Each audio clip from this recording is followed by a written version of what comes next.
Assalamualaikum warahmatullahi wabarakatuh. Alasan orang milih tradisi munggahan teh lantaran gampang kaharti serta biasa diamalkan ku masyarakat setempat.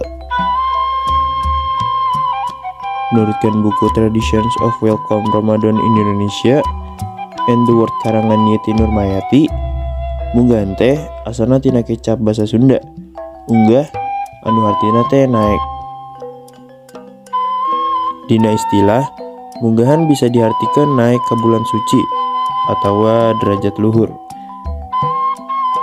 Kukituna, secara filosofis, munggahan bisa diartikan minangka arak-arakan ngabagiakan bulan puasa anu mulia, sangkan umat Islam ngarasa bagja jeung diluhurkeun darajatna.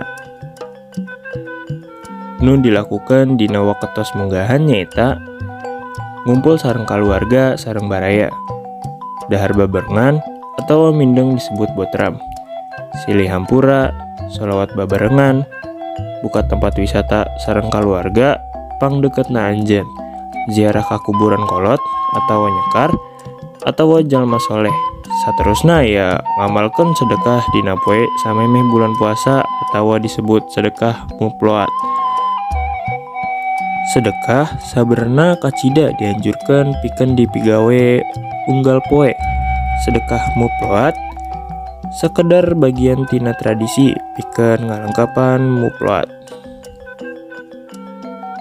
Tradisi munggahan dimaksud minangka wujud rasa syukur ka Gusti. Tujuanana nyaeta pikeun ngalengitkeun diri tina hal-hal anu goreng salami taun sateu acana. Sajabati eta pikeun ngahindarkeun kalakuan nu goreng salila puasa Ramadan. Jadi, kacindekanana munggahan mangrupa tradisi Sunda anu masih keneh dilaksanakeun ku masyarakat setempat. Dina prakna nyaeta kumasak, gathering kulawarga, jeung biasana ngalakonan pamakaman. Sakitu wae ti sim kuring, kurang langkung nyohonkeun dihapunten. Wassalamualaikum warahmatullahi wabarakatuh.